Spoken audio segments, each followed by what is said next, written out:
એની સાથે આ કાપેલા ધાણા પણ ઉમેરી દઈશું.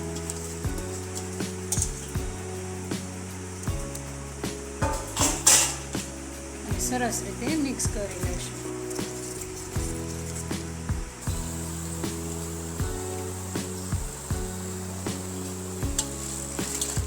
જય શ્રી કૃષ્ણ.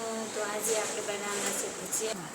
ભજીયા બનાવવા માટે મેં અહીંયા મેથી ધોઈને સાફ કરી લીધી છે, કોથમરી ધોઈને સાફ કરી લીધી છે, મરચાં પણ ધોઈ લીધા છે અને તેની સાથે અહીંયા બટેકા સરસ રીતે ગોળ ચકડામાં કટ કરી લીધા છે. તો હવે આપણે આ મેથી સુધારી નાખશું. આવી રીતના ઝીણી ઝીણી મેથી અને કોથમરી કટ કરી લેવાનું છે.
રીતાબેને જો સરસ બેટર બનાવી નાખ્યું છે. તો હવે આપણે તેમાં મસાલા ઉમેરી દઈશું.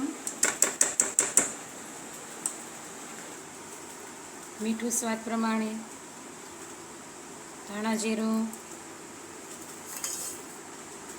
ખાંડ,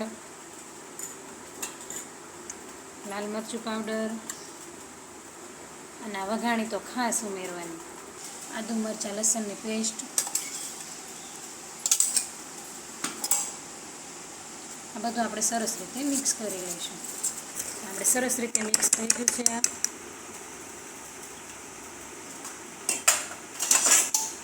તો તેમાં આપણે આ મેથી ઉમેરી દઈશું. એની સાથે આ કાપેલા ધાણા પણ ઉમેરી દઈશું.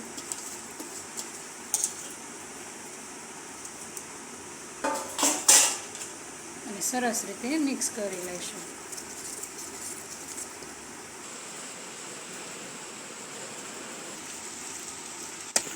હવે આપણે આને હાથ વડે સરસ રીતે ફેંટી લેવાનું છે.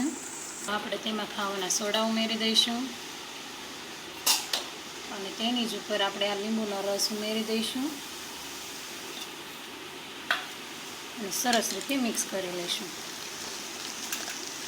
સોડા અને લીંબુનો રસ આવી રીતના તમે મિક્સ કરો ને એટલે એટલું સરસ રિઝલ્ટ આવે ને. આપણે આ સરસ એવું બેટર બનીને તૈયાર થઈ ગયું છે.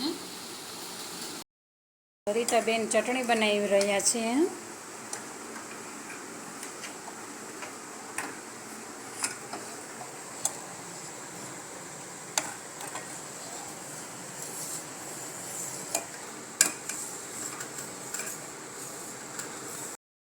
તેલ ગરમ થવા મૂકી દીધું છે અને આ બેટર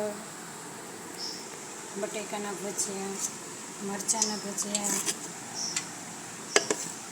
તો હવે આપણે તેલ ગરમ થાય ને એટલે તળી નાખીએ.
મસ્ત છે ભજીયા કરના કરા.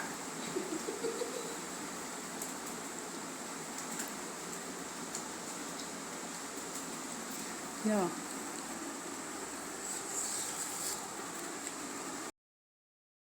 તો આપણે બધા જ ભજીયા તળાઈ ગયા છે. જો છેલ્લા એટલા જ ભજીયા વધ્યા હતા. તમને એક ભજીયું તોડીને પણ બતાવું. એકદમ જાળીદાર આપણા ભજીયા બનીને તૈયાર થયા છે, તમે જોઈ શકો છો. અને તો અત્યારે 6 વાગ્યાની રિટર્ન બસમાંથી અમને જવાનું હતું અને આપણે છેલ્લે રહ્યા છીએ જમવામાં.